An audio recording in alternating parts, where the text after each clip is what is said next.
Dios les continúe bendiciendo a todos en esta mañana.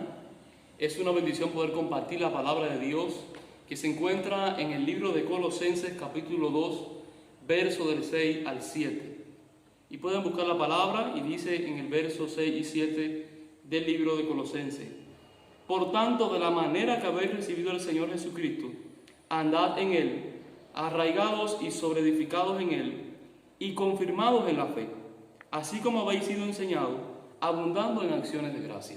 Padre, gracias por esta palabra, rogamos tu bendición sobre ella, y que podamos ser, Dios mío, hacedores de tu palabra. En el nombre de Jesús, amén. Gloria a Dios. Y quiero compartir contigo en esta mañana.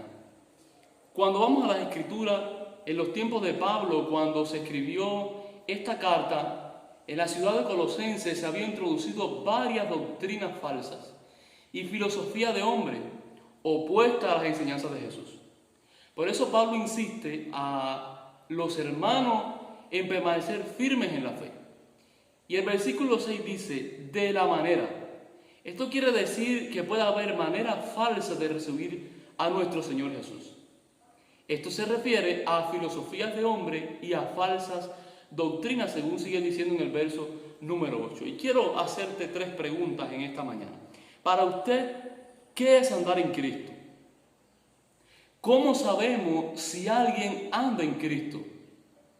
Y diga, ¿qué significa para usted arraigarse y sobreedificarse en Él? Son las 3 preguntas que vamos a estar haciéndonos en esta mañana. Y cuando pasamos a desenvolver todas estas preguntas, para estar comprometidos con el Señor, debemos haberle recibido correctamente. Y el primer paso en la vida del cristiano es recibir a Jesucristo en su corazón. Eso es lo primero que tenemos que hacer. Pero no basta solamente con hacerlo, sino de qué manera lo hemos hecho. Pablo dice en este pasaje que de la manera, dice, fíjese, en el pasaje, dice, de la manera que hemos recibido al Señor, así andemos en Él. Quiere decir que si lo recibimos mal, entonces ¿cómo vamos a andar? Vamos a andar mal también. Y por eso hay personas que no creen ni crecen espiritualmente, que no dan fruto. Dice la palabra que por su fruto los vamos a conocer. Hay personas que reciben a Cristo como un sanador, que reciben a Cristo como un proveedor, como alguien que puede solucionar sus problemas. Amén. Y Jesús hace todo eso.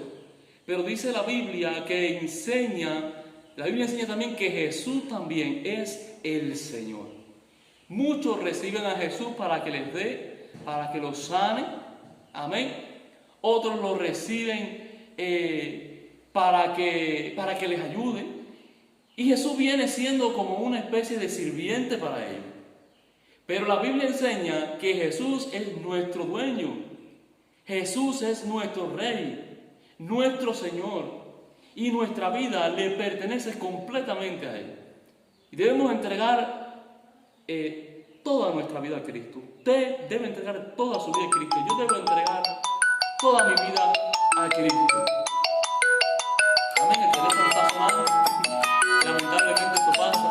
Pero cuando entregamos toda nuestra vida a Cristo, amén, en sometimiento, en obediencia a Él, pues Jesús es el Señor en todas las cosas, en todas las áreas de nuestra vida.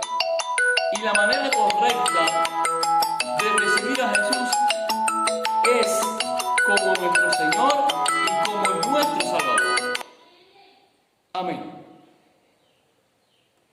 Estar comprometido con Cristo es andar como Él anduvo. Y significa que Él anduvo y no podemos quedarnos siendo bebés espirituales dentro de un corral con juguetes. Amén. Debemos aprender a caminar. Todo niño nace siendo pequeño, pero todo niño necesita aprender a caminar. ¿Y cómo? ¿De qué manera lo voy a hacer? Bueno, de la manera que lo recibamos, entonces bajo su señorío, sometidos a su voluntad, nuestra conducta y comportamiento debe reflejarse. Y cuando vamos a la tercera pregunta, estar comprometidos con Cristo es estar arraigados, es echar raíces profundas, es ser reedificados en Él. Y el creyente que no se arraiga a Jesús en la fe en Cristo se queda enano espiritualmente. Es una planta sin raíces que cuando el sol la azota, así como la sequía, puede secarse también esta planta. Y si echamos raíces en el Señor, aunque venga la sequía más grande, no nos secaremos. Y Cristo es la base de nuestra vida. Cristo es el centro de la vida cristiana. Cristo es el que provoca crecimiento y debe haber una estrecha relación con Él a través de su palabra, una estrecha relación entre nosotros y Dios a través de su palabra, a través de la oración, a través del ayuno, a través de la obediencia y de nuestra consagración a Él. Y quiero concluir con las palabras que dijo Jesús. Dijo así nuestro Señor: no todo el que me dice, Señor, Señor, entrará en el reino de los cielos, sino que hace la voluntad de mi Padre que está en los cielos. Dios te bendiga, iglesia, en esta mañana. Dios te guarde. Si has aceptado a Cristo de la mejor manera, lo has hecho correctamente. Agárrate, aférrate a la fe en lo que tú has creído. Dios tiene todo el poder y toda la autoridad para responder a tu clamor y a tu súplica.